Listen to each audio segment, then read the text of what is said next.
Delaware, in your state, you recently moved She's not from... on. Not good. It says it's on. Oh, there it goes. Okay.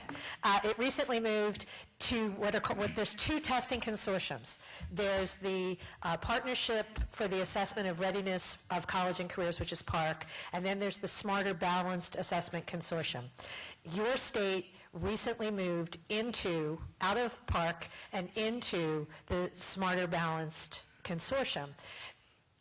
They were supposed to have legislative approval before the fact, but they did it and then sort of kind of went to the legislature after the fact, which is backwards from what you are legally supposed to do. Now, you adopted Common Core in your Race to the Top grant, remember, was in January of 2010, and so you've been changing and moving into this model, and we heard all about how this was going to improve achievement in Delaware. So I pulled your state assessment records, and what I did was I compared how many kids passed on your state assessment and then put it against the national assessment, because the national assessment is a normed test. So it's given nationally. The people there, they don't care how you did. So they have no interest in manipulating the numbers. So in grade 4 reading, your state assessment said that 72% of your children were proficient. When those same children took a grade 4 reading test in the national assessment, 47% of them were proficient. In math, your state, in the national assessment, in the state assessment in grade 4, 73% were deemed to be proficient. When those same children took the national assessment on what should be the same content, 49% were proficient. Are you hearing a big difference in these numbers? In grade 8, in your state assessment in reading, your state test said 71% were proficient. When those same children took a reading test on what's supposed to be the same material, only 37% of them passed. So that's a drop in the NAEP of 10 percentage points in passing between grade 4 and grade 8, which means achievement's going down as the children get older. In math, 65% at the state level, and when those same children took the 8th grade math test in the NAEP, 41%. Again, it's going down from grade 4 to grade 8. 49% pass. By the time they get to 8th grade, only 41% are passing. The NAEP numbers haven't changed significantly in more than 10 years. So with all of this additional money and all of the hoopla, just as Catherine said, the numbers aren't changing, but one number is changing, the achievement gap, and it's getting bigger. The kids at the bottom are farther behind than they were before you started this system, and that is very disturbing. So that's kind of where you are in Delaware. Now, I want to follow up what Catherine said about testing itself. As I told you at the beginning, when I was in grad school, I was the grad assistant for the psychometric testing clinic. So I know a lot about how these tests are administered and how they're supposed to be constructed. And what you hear always is that these are valid and reliable assessments. Those words are supposed to mean something. There are actually definitions in testing for valid and reliable. And your assessments don't meet them at all. The first thing we know in a valid test is that the only thing you're supposed to measure is the thing you're testing. And you're supposed to eliminate all other variables. But when children walk into a testing situation, you have no idea what that child is bringing to the table that day. Maybe their dog died last night, or they didn't sleep well, or they're sick.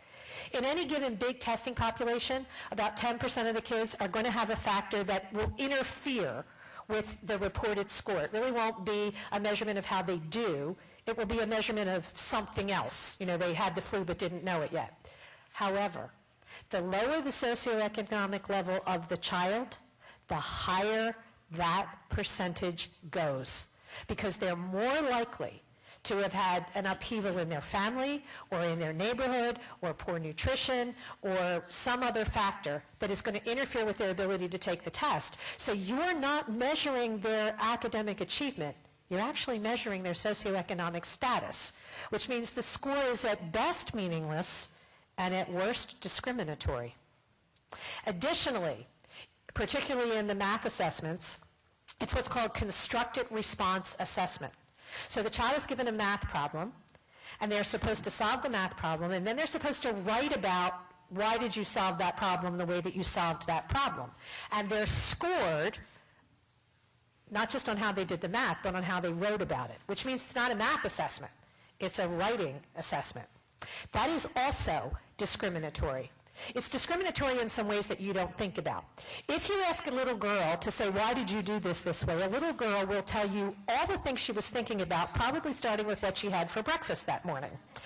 If you ask a boy, 3 of my sons are engineers. If you ask them, why did you do the math the way you did it, they would write, because that's the way it worked. And what they wouldn't write, but would be thinking is, you dummy. What do you mean, why did I do it this way? It's the way you do math. So boys will do not as well. Children with ESL, where English is a second language, may actually understand the math, but they can't write about it because their English skills aren't as good. Learning disabled children. Learning disabilities, they're either English or math. Sometimes kids have them across the board, but more often you see them clustered in one or the other activity. So kids who can do the math may have a learning disability that affects their ability to communicate in standard English, but they're going to get a lower math score. And kids from lower socioeconomic backgrounds, who again may understand the math, but don't communicate as well in standard English. But nobody knows that that lower math score had nothing to do with their ability to solve the problem. It was more a measurement of their English ability. But they're now going to be put in math remediation. Now, do you remember how we talked earlier? Common Core slows the math progression down, but higher math is the biggest door to college success?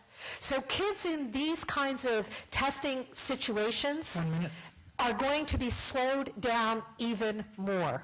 So kids from lower socioeconomic backgrounds, kids with learning disabilities, ESL kids, will be put in math remediation because of a deficiency in English, which means their math progression will be even slower than Common Core. That's discriminatory on its face. And it is an endemic problem with this testing situation that has never been addressed, has never been talked about, and yet it is undercutting everything that we're doing in education. It will make the achievement gap get bigger for reasons that have nothing to do with the achievement of our children. Thank you.